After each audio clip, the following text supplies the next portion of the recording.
I don't see any point in playing Call of Duty Ghosts. It's got to be the worst Call of Duty by far. I mean, I played one match, and I just walked around, and it took like 3 minutes to find anyone. And when I finally did, I got like a little kill streak with whatever it was, the Bison. That game is just terrible. There's no point in playing it. It doesn't take any skill, I can just tell. Graphics aren't any better than Call of Duty 4.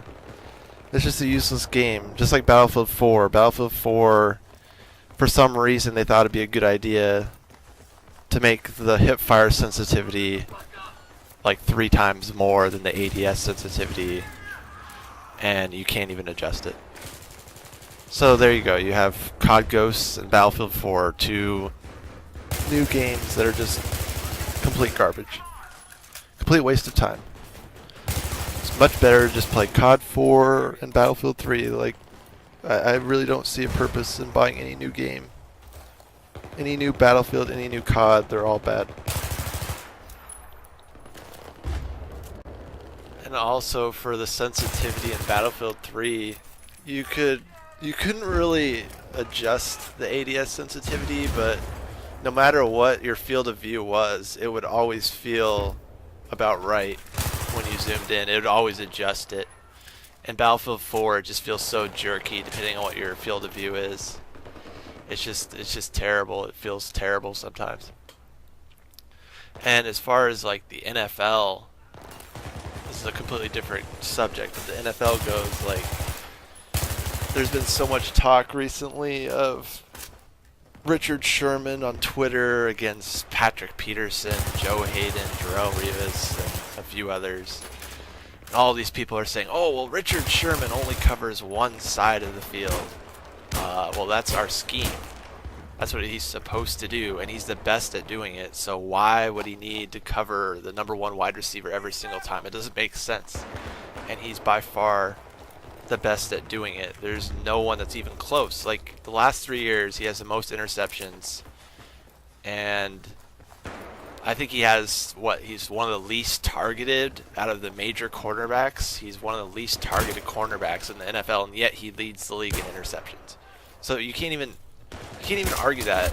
If Richard Sherman was on like the New York Jets or New York Giants or Green Bay Packers or another media darling team like the New Orleans Saints that can't do anything wrong, if he was on one of those teams, no one would question that he's a #1 corner. But because he's on the Seattle Seahawks, what have they ever done? Then everyone's like, oh, no, Richard Sherman, he can't be that good. That's just not possible.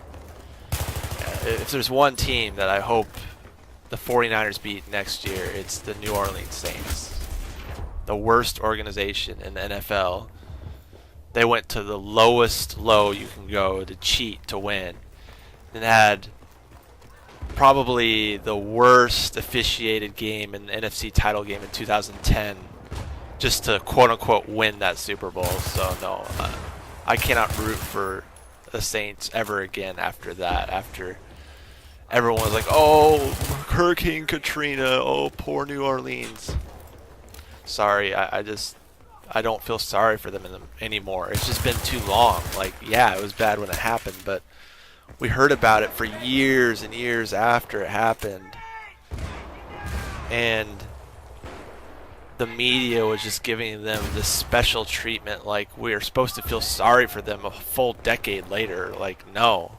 Their team cheated. Their team completely cheated to quote-unquote win a Super Bowl when the Vikings actually should have beat them that game. The refs didn't give them, like, 3 or 4 completely bogus calls in overtime. And then Drew Brees says, like, oh, I demand an explanation. What explanation? Your team cheated. Like, seriously. I hope the 49ers just completely destroy the Saints this next year. And I hate the 49ers, but I really hope the Saints lose all 16 games. That's how much I dislike them now. After them targeting Percy Harvin, targeting Kurt Warner back in the day, Brett Favre, Cam Newton. I can't even remember all the people they targeted. Alex Smith. They targeted so many people. They were trying to tear their ACLs or just destroy them. And Sean Payton should have just been banned permanently from the NFL. I cannot believe that him and what's that other guy's name? Greg Williams. Greg Williams are still allowed to coach. What they did was just complete garbage. And then they're like, oh, well, everyone does that. Bull crap. There's no way everyone does that. Yeah, there's probably some of their teams that do something of that sort, but nothing like we heard what Greg Williams was saying, like, I want to tear Alex Smith's ACL. That's just so low. I really hope that they never win another Super Bowl again. They're just a terrible franchise, a terrible city, and I really hope the worst for them.